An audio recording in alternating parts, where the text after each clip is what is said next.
Today I'm going to talk to you about a character who means a lot to me, and that character is Superman. Whenever I find myself thinking about Superman, I tend to reflect on when I first fell in love with the character. If you were like me, growing up in the early 2000s, this show was front and center in your life.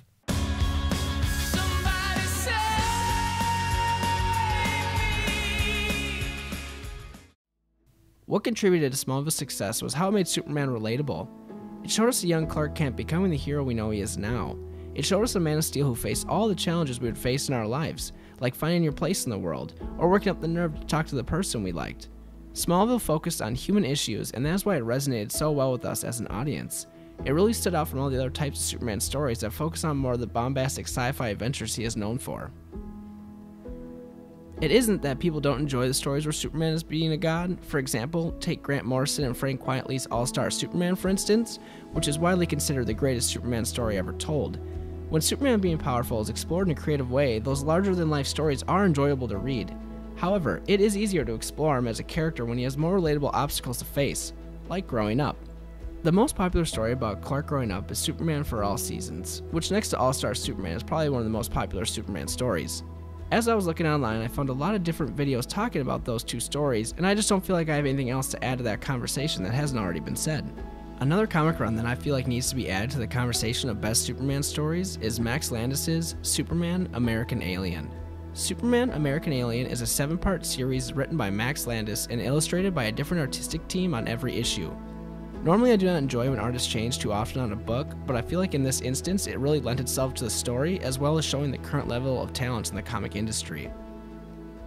I'm not going to do a comprehensive breakdown of every issue in the series, but instead I'm going to focus on the 4 issues that really resonate with me the most, as well as highlight what I really enjoy about Superman. The first issue I'm going to focus on is issue number 1, Dove, with art by Nick Dragotta and colors by Alex Guimarães. What this story really does is focuses on Clark in the beginning when he first starts to discover his powers, as well as the impact this has on his parents. I think that this is a really nice touch to start with how his parents handle this.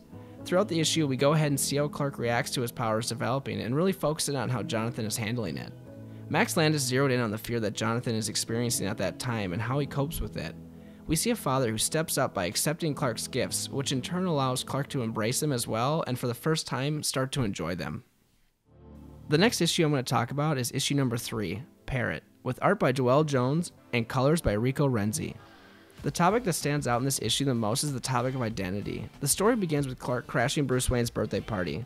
The partygoers immediately mistake Clark for Bruce, as at this time in the DC universe, no one has seen Bruce Wayne in over 10 years. Clark tries to explain that he is not Bruce Wayne, but is quickly swept up by a character who will have a much larger role to play in the DC canon in years to come. The key takeaway from this issue is that this is the first time Clark pretends to be someone else. The narrative backbone of this issue begins in a dialogue between Clark and Barbara as she introduces him to the idea that you can still be yourself even when you're pretending to be someone else. I think that this is a great example of the characters learning about who they are as people. Obviously for Superman this means a bit more than it does for other characters. As the issue progresses, we see a relationship begin to develop as the two characters destined to lead extraordinary lives start to find solace in each other. The issue does a great job of building the DC world out as well, as a pre-Island adventure Oliver Queen is also on the yacht. When the issue wraps up, we cut away to a young Bruce Wayne in training, observing Clark via security cameras, which is the introduction of Bruce's interest in Clark that Landis will explore in later issues. The next issue I'm going to talk about is issue number 4, Owl, with art by Jay Lee and colors by June Chung. This issue introduces Clark to the 3 most important relationships of his life: Lois Lane, Lex Luthor, and Batman. As it progresses, Clark runs into Oliver Queen, who at this point still believes Clark is Bruce Wayne. Clark reveals to Oliver that he isn't Bruce Wayne, and we also start to notice as an audience along with Clark that this isn't the same Oliver Queen we met on the boat. This is an Oliver who has survived the island and really started to take a look at who he is and what his role in the larger world will be.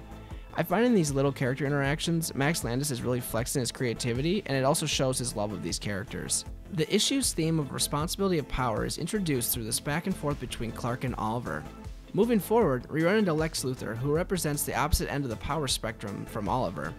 Next to Superman, I believe that Landis was spot on with his portrayal of Lex. Lex is everything we know him to be in the comics. He's arrogant, condescending, and ruthless. He goes so far as to even tell Clark that he doesn't even matter, right before he dumps him off in the kids section of the building. Here in the kids section of the building, Clark runs into a young Dick Grayson that leads into my favorite interaction of the entire book. It is in this encounter with the young Dick Grayson that the fundamental premise of Superman is introduced, although not in a way you would expect. The issue wraps up with Batman ambushing Clark in his apartment. Much to Batman's surprise, he is manhandled by Clark, revealing to Bruce that there is much more to Clark than meets the eye. This encounter also inspires Clark to don a costume. The final issue in the series I'm going to talk about is issue number 6, Angel, with art and colors by Jonathan Case. At this point in the story, Clark has fully taken on the mantle of Superman. He has completely embraced his powers and really began to carve out a life for himself in Metropolis. As two of his friends come to visit from Smallville, through their eyes, we really see how far Clark has come as a character throughout this series.